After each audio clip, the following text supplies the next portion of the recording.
Jadi pertama, saya meletakkan Bappenas sesuai dengan peranannya berdasarkan peraturan perundang-undangan. Termasuk dalam hal ini adalah peraturan presiden. Dan kemudian peranan itu menjadi penting dalam rangka mendirigen perencanaan pembangunan di tingkat nasional, baik itu nanti diderivasi ke kementerian, lembaga, bahkan sampai ke daerah.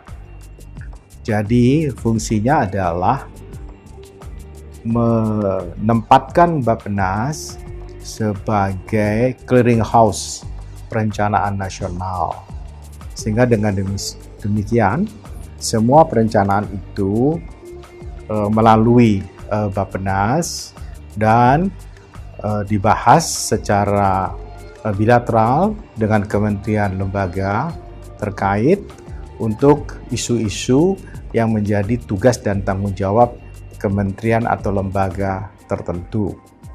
Jadi itu yang kita laksanakan, sehingga dengan demikian kita bisa melakukan konvergensi atas semua perencanaan di tingkat kementerian dan lembaga, bahkan sampai di daerah.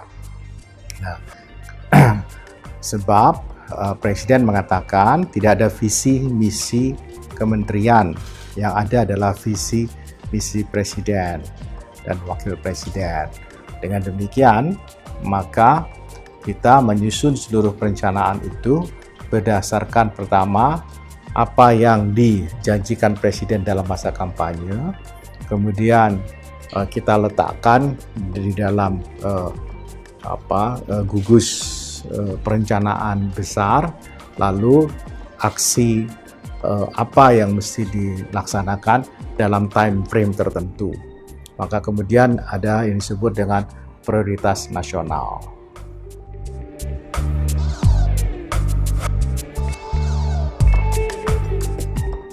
Saya kira ya, bukan hanya Indonesia tetapi seluruh dunia ya terpengaruh dengan adanya pandemi ini, karena pandemi ini pengaruhnya melebihi dari apa yang pernah dialami oleh dunia. Dunia pernah mengalami masa Malaysia setelah Perang Dunia Pertama, ketika sektor supply-nya turun dan hanya lebih berfokus kepada militer pada waktu itu. Hal yang terjadi juga pada Perang Dunia Kedua.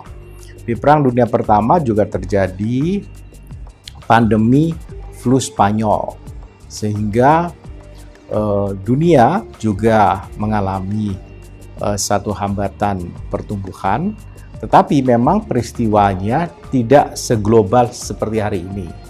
Pada waktu itu adalah di tempat-tempat terjadinya Perang Dunia Pertama. Dan kenapa disebut flu Spanyol? Karena outbreak-nya pertama adalah di Spanyol dan kemudian berkembang ke seluruh Eropa. Dan sekarang kita kenal flu Spanyol itu adalah seperti flu yang kita alami kalau kita kena flu, ya kan? Dan karena sudah ada obatnya menjadi tidak masalah. Pada waktu itu banyak orang yang wafat karena flu Spanyol. Nah, kemudian terjadi peristiwa misalnya krisis finansial tahun 97-98 dan itu hanya terjadi di kawasan Asia Timur dan terutama di ASEAN, dalam hal ini Indonesia yang paling terkena. Dan di wilayah lain itu tidak terjadi dan hanya di sektor perbankan yang punya kemudian akibat terhadap dunia usaha, ya, khususnya pada waktu itu adalah properti.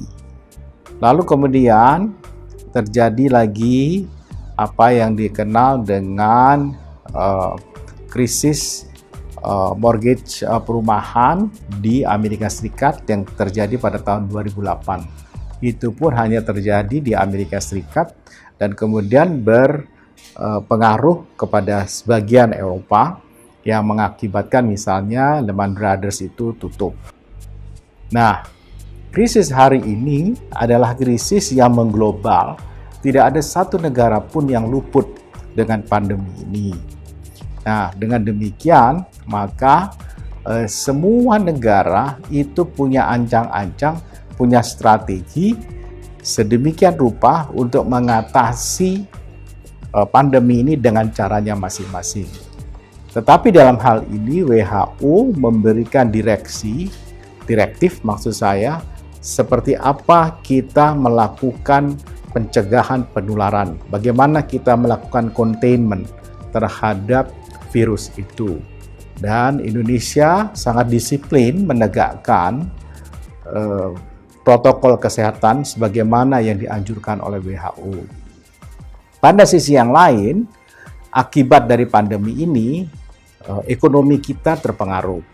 Kalau di masa-masa sebelumnya, apa yang terjadi itu lebih berpengaruh kepada sektor-sektor tertentu, ini hampir di semua sektor dan terutama kepada mereka yang berpendapatan menengah ke bawah.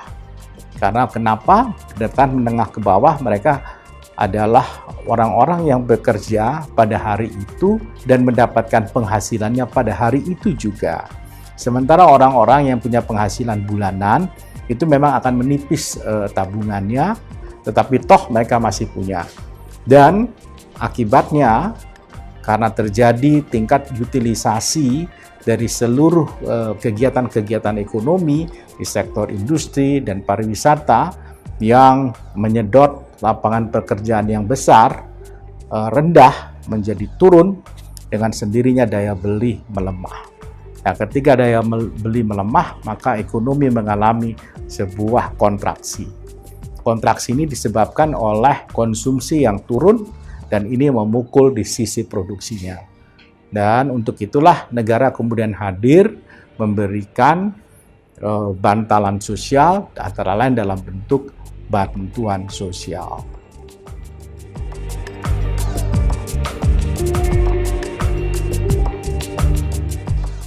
Resesi atau tidak resesi itu secara teoritis bisa dihitung dengan cara kalau namanya terjadi kontraksi dalam satu semester atau terjadi dalam waktu 2 triwulan berturut-turut, maka orang mengatakan itu ada simptom untuk resesi.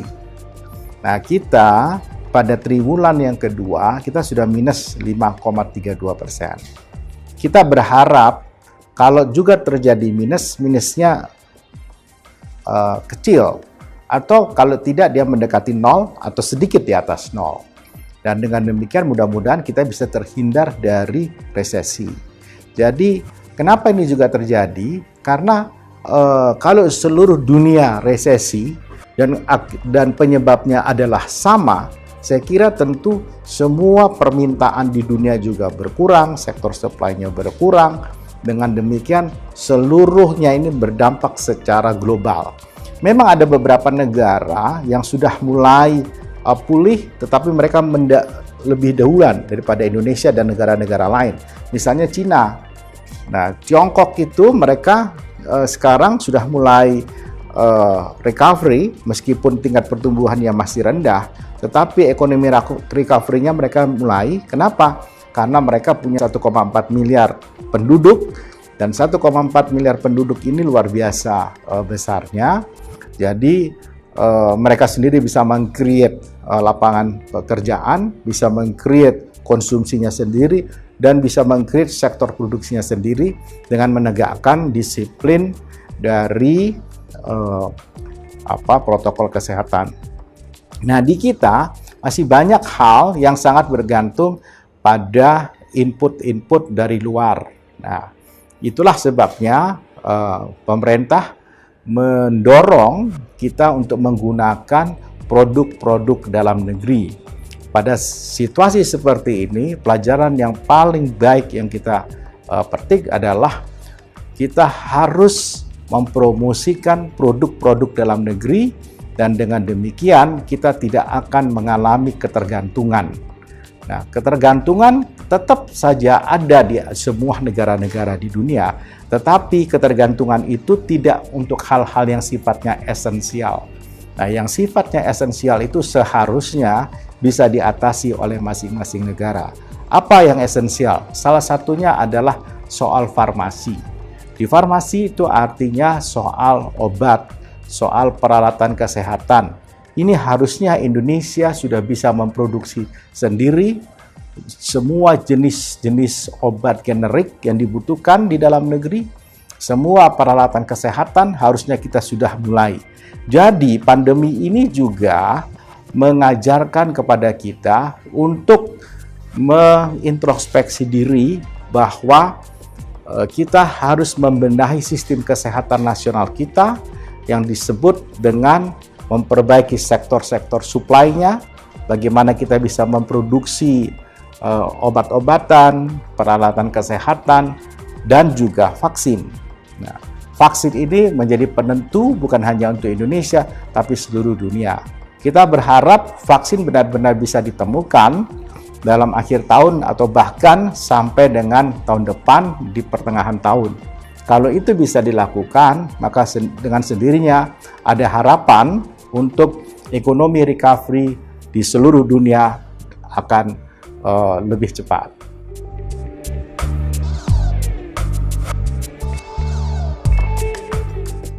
Ya, jadi pertama kami mendorong program-program yang menciptakan jam kerja, yang menciptakan lapangan kerja dan tingkat returnnya itu cepat.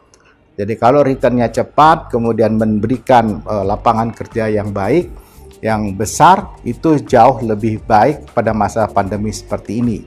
Jadi kita dorong untuk dalam rangka pemulihan itu seperti itu.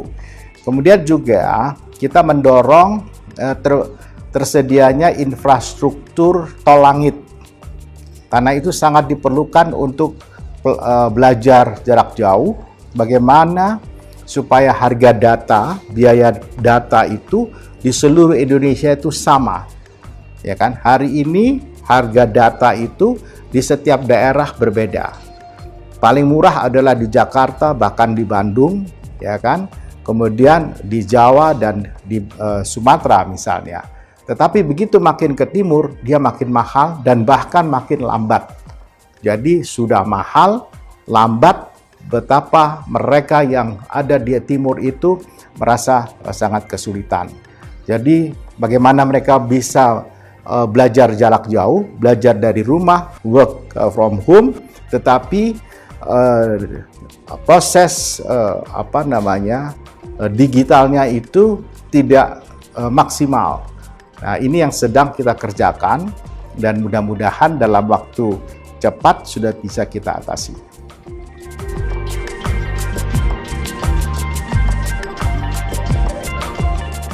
Sama sekali tidak. Kebetulan Bappenas pada 1 Desember 2019 itu setelah meluncurkan apa yang disebut dengan Integrated Digital Workspace, yaitu sebuah sistem yang bisa membuat semua orang di Bappenas bekerja dari seluruh titik di muka bumi, di seluruh dunia. Jadi hari ini kami merasa oke saja, karena sejak 1 Desember 2019 kami sudah mempraktekkan itu, dan tanggal 16 Januari 2020 itu sudah di-launch oleh Bapak Presiden. Sehingga kami bisa menjadi sebuah model birokrasi yang bisa bekerja dari seluruh dunia, saya katakan begitu, ya kan? Dan tingkat produktivitasnya jauh lebih tinggi. Saya lebih mudah untuk mengevaluasi, koordinasinya juga cepat, dan kemudian delivery-nya juga pas waktunya. Dan kalau misalnya ada yang mendadak, kita juga bisa lakukan. Jadi misalnya orang-orang tersebut itu lagi ada di Amerika, satu atau di Spanyol, satu lagi kita bisa pada saat yang sama kita bicara, kita koordinasi. Jadi saya juga bisa melakukan evaluasi siapa yang paling aktif hari ini, dan mereka bekerja sudah tidak berdasarkan lagi hari Minggu pun mereka bisa bekerja, dan jamnya juga hampir jam berapa aja mereka bisa bekerja. Cuma memang ada kemerdekaan dengan memilih jam-jam kerja. Jadi mereka bisa namanya itu clock in, clock out. Jadi kalau dia clock in jam 8 sampai jam 10, dia cabut dulu. Nanti dia masuk lagi jam 12 sampai jam 4. Terus dia keluar lagi nanti jam 8 sampai jam 10 malam. Silakan aja. Jadi kita sudah bekerja boleh dikatakan 24 jam sepanjang orang-orang itu bisa bekerja dalam waktu minimal 8 jam sehari. Tapi rata-rata mereka bekerja di atas 8 jam.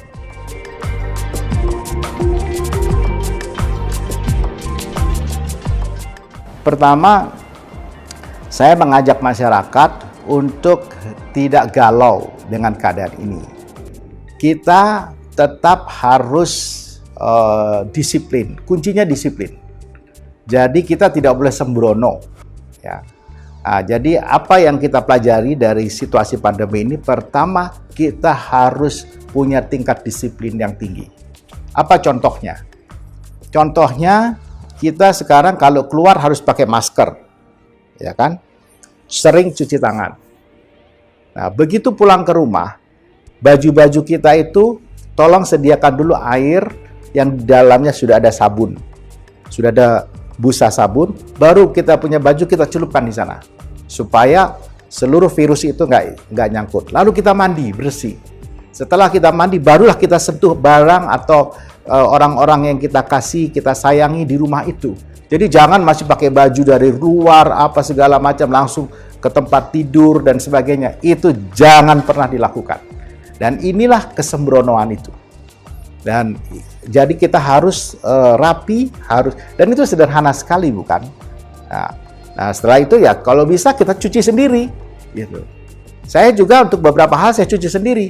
Yang lain ya kalau seperti saya punya jas saya kirim ke laundry. Tetapi kalau untuk yang tertentu saya cuci sendiri, kaos saya atau baju tidur saya atau yang saya tidak perlu sebutkan itu saya cuci sendiri, nggak pernah saya suruh cuci orang lain. Jadi artinya itu saya lakukan.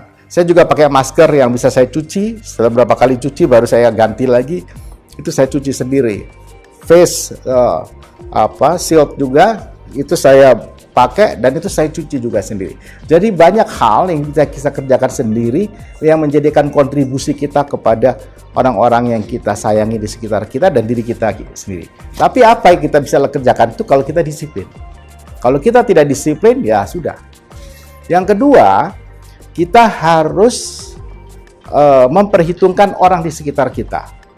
Jadi ya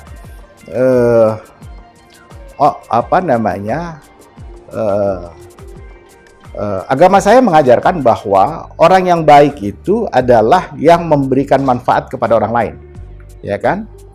Nah, kalau itu jadi bisa Anda lakukan, itu jauh lebih bagus. Jadi khairun nas anfa'uhum linnas. Jadi Anda harus memberikan sesuatu yang baik. Nah, apa sesuatu yang baik itu untuk di sekitar Anda itu? Yaitu pertama, kita menjaga diri kita dulu, gitu. Menjaga diri kita supaya orang lain juga aware sama kita. Nah, gitu. Yang kedua, kita memberikan saling menasehati. Ya kan? Kita itu harus saling memberikan nasihat. Fazakir innama anta muzakir. Jadi saling memberikan nasihat, memberikan hal-hal yang baik. Nah, kalau itu bisa kita lakukan, maka kehadiran kita bermanfaat untuk orang lain. Dan kita sudah melakukan pencegahan. Bukankah pencegahan jauh lebih bernilai dibandingkan mengobati, kuratif? Nah, jadi preventif jauh lebih penting daripada kuratif. Jadi itu, kehadiran kita adalah bermanfaat untuk orang lain. Itu yang kedua. Jadi kalau kita datang hari ini, artinya kita sudah tidak perlu lagi datang ke kerumunan. Kalau ke kerumunan itu nggak penting gitu, ya kan? Untuk apa kita ke kerumunan? Kita mau hang out, oke, kita hang out dengan cara yang agak beda. Boleh dong kita kumpul-kumpul dengan jarak tertentu, boleh. Tetapi apa yang kita mau produktifkan hasilnya di situ. Nah, ini yang kunci ketiga, kita harus produktif. Jadi pertama, bermanfaat, saling memberikan manfaat kepada orang lain. Yang ketiga, produktif. Jadi kita juga produktif. Jadi jangan sampai kita ngobrol, ketemu, tapi nggak ada sesuatu yang produktif. Hanya memperbincangkan orang lain, kemudian mendiskusikan hal-hal yang tidak penting. Buat apa gitu kan? Itu kan pertama sudah nggak perlu.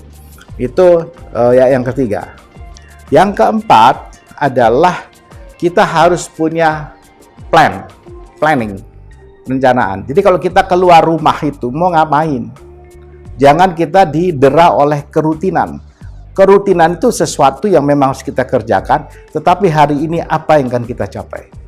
Itu menurut saya, itu yang sudah saya sering kerjakan. Jadi kalau saya pikir keluar rumah ini, mau ngapain saya ini? Ini. Ada manfaatnya nggak? Ada. Kalau nggak ada manfaatnya, ngapain gitu? Oh, ini saya mau silaturahim. Silaturahim pasti ada manfaatnya, tapi ada batasnya juga, ya kan? Itu yang keempat. Yang kelima, Anda harus merasa bebas, free, ya kan? Jadi jangan juga Anda merasa terkekang. Ke situasi seperti ini juga jangan Anda jadi paranoid gitu. Wah, ini nggak bisa, itu nggak bisa. Tapi kalau 1, 2, 3, 4 Anda kerjakan, yang kelima dengan sendirinya Anda menikmati, enjoying this life. Saya kira itu pada situasi pandemi ini yang kita pelajari, dan saya kira itu juga yang saya lakukan sehari-hari sebelum pandemi dan apalagi selama pandemi ini.